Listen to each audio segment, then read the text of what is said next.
Baik, video kali ini saya buat untuk memenuhi tugas UAS Intermediate Accounting dengan dosen pengampu Bapak Muhammad Rosidi SEMM.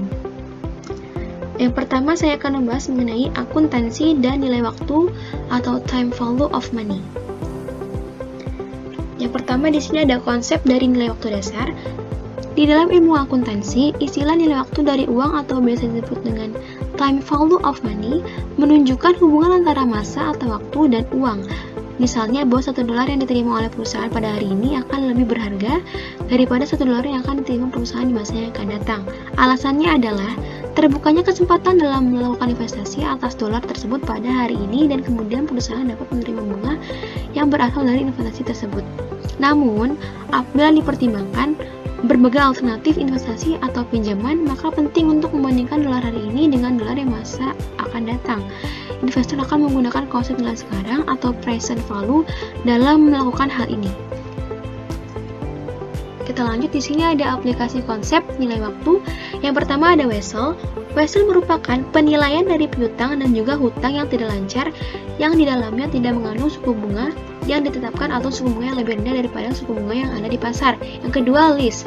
List merupakan penilaian atas aktiva dan kewajiban perusahaan yang harus dikapitalisasi berdasarkan list jangka panjang serta perhitungan atas jumlah pembayaran list juga atas amortisasi leasehold per tahun. Yang ketiga, pensiun dan tunjangan pasca pensiun lainnya merupakan suatu pengukuran atas komponen biaya jasa atau yang dikenal sebagai service cost dari sebuah beban tunjangan setelah pensiun serta kewajiban tunjangan setelah pensiun.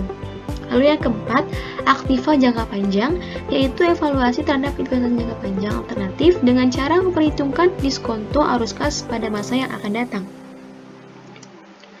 Lalu yang kelima ada dana pelunasan, yaitu merupakan cara menentukan jumlah kontribusi yang dibutuhkan perusahaan dalam melakukan akumulasi dana dengan tujuan penarikan hutang. Yang keenam, penggabungan bisnis, yaitu cara menentukan nilai atas piutang, utang, kewajiban, akrual, serta komitmen yang diterima oleh perusahaan pada suatu pembelian.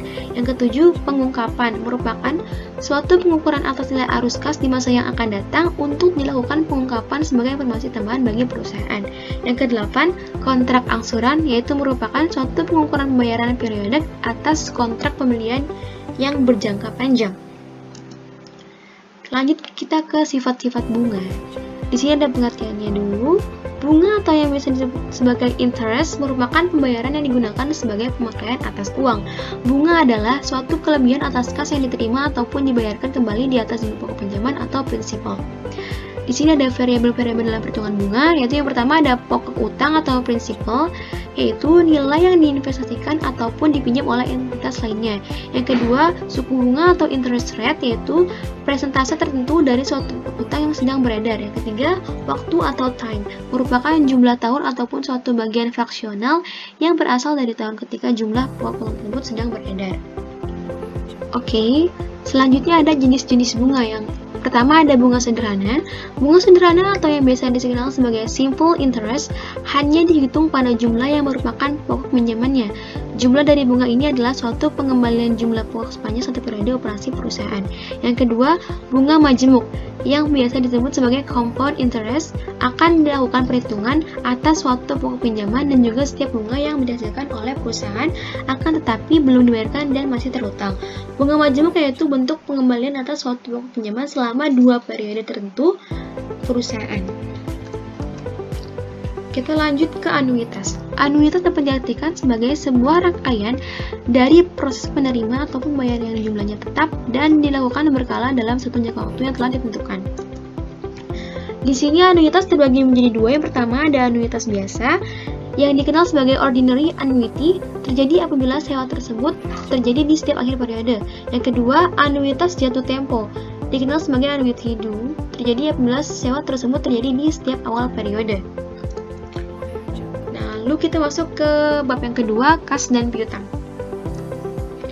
Di sini ada pengertian kas. Kas merupakan sebuah aktivitas keuangan, juga instrumen keuangan. Instrumen keuangan merupakan kontrak yang memberikan kenaikan aktiva keuangan dari satu entitas dan sebuah kewajiban keuangan atau bunga modal dari entitas lainnya. Kas juga merupakan aktiva yang paling liquid, merupakan media pertukaran standar, dasar pengukuran dan akuntansi untuk pos-pos lainnya seperti untuk memperlancar aktiva. Lalu di sini ada contoh kas, yaitu antara lain ada uang logam, uang kertas, pos wesel, serta dana yang tersedia pada deposito di bank seperti cek yang disahkan, cek pribadi, cek kasir, dan wesel bank. Kita lanjut ke pelaporan kas. Berikut merupakan masalah-masalah yang berhubungan dengan pelaporan kas. Yang pertama ada equivalent kas atau biasa disebut dengan cash equivalence, yaitu suatu investasi yang berjangka pendek, sangat liquid yang segera bisa dikonversikan ke kas, mempunyai waktu jatuh tempo yang sangat dekat sehingga resiko terjadinya perubahan suku bunga tidak terpengaruh signifikan terhadap equivalent kas. Yang kedua, overdraft bank, biasa disebut dengan bank overdraft, terjadi jika sebuah cek ditulis pada jumlah yang kemudian melebihi rekening kas milik perusahaan. Yang ketiga, kas yang dibatasi atau restriktif. Kas ini dipisahkan dari kas reguler yang biasanya digunakan perusahaan. Kas yang dibatasi atau restricted cash diklasifikasikan ke dalam aktiva lancar ataupun aktiva jangka panjang. Hal ini tergantung pada tanggal pengeluaran kas. Kita lanjut ke piutang. Piutang atau receivables merupakan claims atau atas uang, barang, ataupun jasa kepada pelanggan ataupun pihak lain yang berkepentingan di dalamnya. Di dalam neraca, piutang diklasifikasikan sebagai piutang dagang dan piutang non-dagang. Kita masuk ke piutang dagang dulu yang pertama. Piutang dagang adalah sejumlah barang maupun jasa yang terhutang oleh pelanggan, di mana barang ataupun jasa itu telah diberikan kepada pelanggan di masa lalu sebagai bagian dari operasi bisnis yang normal bagi sebuah perusahaan. Piutang dagang ini disubklasifikasikan lagi menjadi dua, yaitu ada piutang usaha dan wesel tagih. Lalu yang kedua ada piutang non-dagang. Piutang non-dagang atau non-trade receivables berasal dari berbagai transaksi. Sejumlah contoh piutang non-dagang adalah yang pertama, ada uang muka kepada karyawan dan staf. Yang kedua, uang muka kepada anak perusahaan. Yang ketiga, deposito untuk menutup kemungkinan kerugian dan kerusakan. Yang keempat, deposito sebagai jaminan penyediaan jasa atau pembayaran. Yang kelima, piutang dividen atau bunga. Dan yang keenam, klaim terhadap perusahaan asuransi untuk kerugian yang dipertanggungan. Ada klaim terhadap terdakwa dalam suatu perusahaan hukum, ada klaim terhadap badan-badan pemerintahan untuk pengembalian pajak, ada klaim terhadap perusahaan pengangkutan untuk barang yang rusak atau hilang, kemudian ada klaim terhadap kreditur untuk barang yang dikembalikan, rusak ataupun hilang, serta ada klaim terhadap pelanggan untuk barang-barang yang dapat dikembalikan seperti krat, kontainer, dan lain-lain. Lalu di sini ada penilaian piutang usaha. Pelaporan piutang melibatkan klasifikasi dan penilaian di dalam neraca perusahaan. Klasifikasi yang melibatkan penentuan lamanya waktu setiap piutang yang akan beredar. Piutang diperkirakan akan dapat ditagih dalam suatu siklus operasi perusahaan, kemudian diklasifikasikan ke dalam piutang lancar, sedangkan piutang-piutang lain yang kemudian diklasifikasikan sebagai piutang berjangka panjang. Penilaian piutang lebih sedikit kompleks. Adanya piutang jangka panjang perusahaan, kemudian dinilai dari laporkan pada net present value atau nilai realisasi bersih, yaitu merupakan jumlah bersih yang diperkirakan dapat diterima oleh perusahaan dalam bentuk kas. Dalam menentukan nilai realisasi bersih, diperlukan estimasi atas piutang yang tak tertagih, juga atas retur atau pengembalian dari penjualan, dan pengurangan harga atau diskon yang diberikan perusahaan kepada konsumen. Di sini ada penjelasan dari piutang usaha tak tertagih. Piutang tak tertagih adalah kerugian pendapatan yang memerlukan penurunan aktiva piutang usaha, juga penurunan yang terkait dengan laba dan ekuitas dari pemegang saham. Adanya kerugian pendapatan diakui dengan mencatat beban piutang tak tertagih. Oke, kita lanjut ke penurunan nilai piutang. Aset menghitung piutang mereka untuk penurunan setiap periode pelaporan.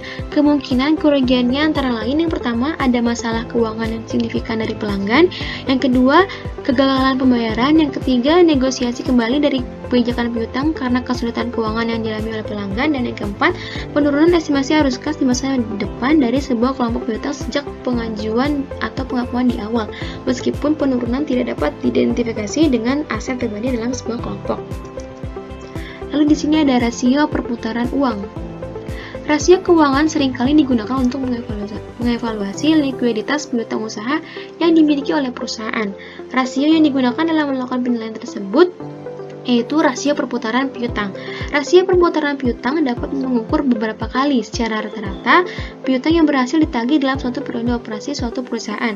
Rasio ini kemudian bisa dihitung dengan cara melakukan pembagian antara penjualan bersih dan piutang rata-rata bersih yang beredar pada tahun berjalan.